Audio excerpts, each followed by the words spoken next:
नमस्कार मंडळी, मी सोमनाथ तुमच्या सर्वांचं आपल्या यूट्यूब चॅनलवरती स्वागत आहे। तर आज आपण बनवणार आहोत फुलकोबीचा टिक्का। चला मग आपण आता सुरुवात करूया। या ठिकाणी आपण 200 ग्रॅम फुलकोबी घेतलेली आहे। गरम पाणी केलेले आहे। बाउल मध्ये पूर्ण फुलकोबी टाकून देऊ आपण।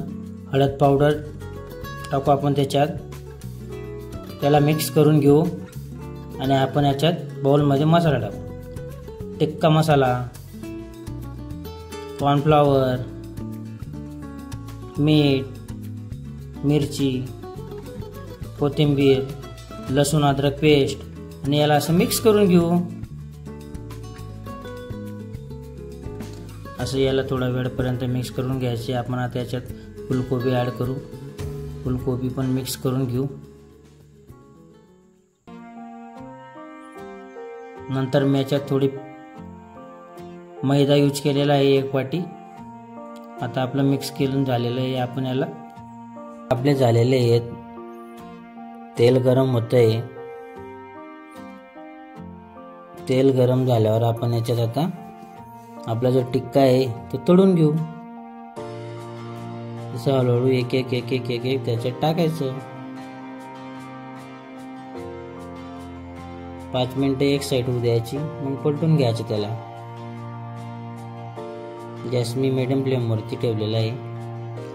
हाय फ्लेम वरती ठेवायचं नाही। हाय फ्लेम वरती राहिला तर गॅस पीस जळण्याची शक्यता राहते आणि मध्ये कच्चे राहून जाते। त्याच्यामुळे मी मीडियम फ्लेम वर ठेवलेले आहे। आता आपण पलटून घेऊ त्याला।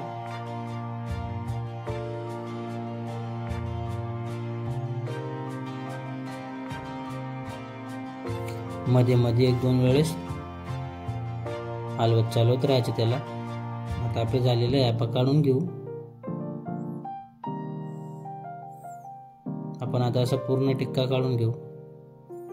परत आपण दुसरा घाण टाकू त्याच्यात।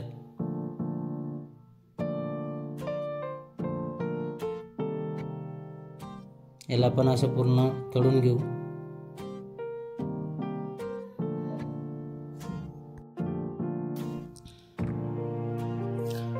दुसरा घाण टाकायला आपण सुरुवात केलेली आहे। असं वेगवेगळं करून घ्यायचं। याला पण आपण काढून घेऊ।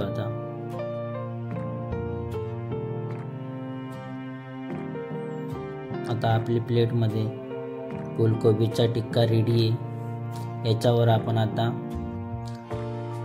लिंबूचा थोडा रस देऊ। लिंबू पिळून टाकू आपण याच्यात आता। नंतर यात चाट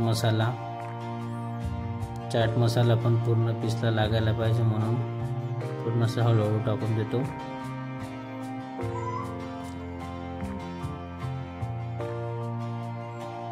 चाट मसाला झाला। कोथिंबीर टाकतो। कोथिंबीर भी पूर्ण फिरून द्यायची। आपली प्लेट रेडी आहे आणि टोमॅटो सॉस सोबत खायला मस्त लागता। लहान मुलं आवडीने खाता। तुम्हाला जर माझी रेसिपी आवडली असेल तर लाईक, शेअर, सबस्क्राईब करायला विसरू नका। असाच तुमचा सपोर्ट माझ्यासोबत राहू द्या। नवनवीन रेसिपीसाठी आमच्या चॅनलला लाईक, शेअर, कमेंट करायला विसरू नका।